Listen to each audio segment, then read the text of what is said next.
Bienvenue à la mini-méditation du mercredi de l'Institut biblique belge. Comment un pécheur peut-il être en bonne relation avec un Dieu parfait et saint? C'est la question qui préoccupait Martin Luther. La solution que proposait l'Église de Rome passait par les sacrements de l'Église, grâce auxquels l'homme deviendrait de plus en plus juste et mériterait ainsi la vie éternelle.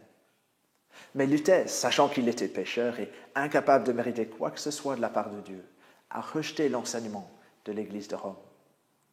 À travers sa lecture de la Bible, il comprit qu'il était possible pour l'homme d'être en bonne relation avec Dieu, non sur base de ses bonnes œuvres, mais au moyen de la foi seule, sola fide.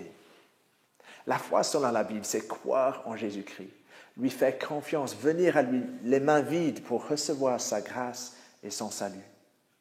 Si nous croyons en Christ, nous recevons la justice qui vient de Dieu, c'est-à-dire Dieu nous revêt de la vie parfaite de Jésus. Ici, nous parlons de la justification par la foi seule. L'apôtre Paul en parle en Philippiens 3.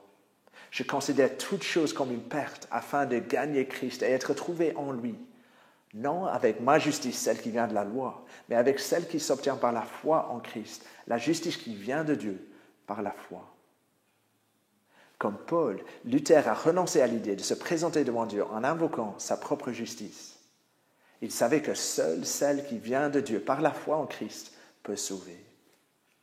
Ce verset parle aussi de l'union du croyant avec le Christ. Si nous croyons en Christ, nous nous trouvons en lui et ainsi nous sommes revêtus de sa justice. Luther a donné une belle illustration de notre union avec le Christ par la foi. Il a décrit comme un mariage où les deux conjoints partagent tout. Il a dit, la foi unit l'âme au Christ. Comme une épouse est unie à l'époux, les biens des deux conjoints sont aussi mis en commun. Ce qu'a le Christ est la propriété de l'âme croyante. Ce qu'a l'âme croyante devient la propriété du Christ. Alors s'institue cet échange joyeux. Le Christ s'approprie les péchés de l'âme croyante et l'âme reçoit en présence de Christ son époux le don d'être éternellement juste.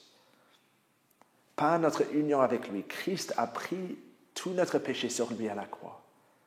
Et en retour, nous recevons sa vie d'obéissance parfaite. Dieu nous voit comme parfaits en Christ. Quel repos pour notre conscience de savoir que Dieu nous voit aussi parfaits que son Fils. Quelle certitude pouvons-nous avoir quant à notre destin éternel qui ne dépend nullement de nous, mais de Christ. Sur la question fondamentale du salut, l'Église catholique romaine continue d'enseigner que l'homme doit devenir de plus en plus juste à travers les sacrements de l'Église et en faisant de bonnes œuvres pour enfin mériter la vie éternelle. Et cela est malheureusement très, très loin de l'enseignement biblique. Ce qu'il faut pour être sauvé, c'est placer sa confiance en Christ seul. Christ seul sauve, au moyen de la foi seule. Sola fide.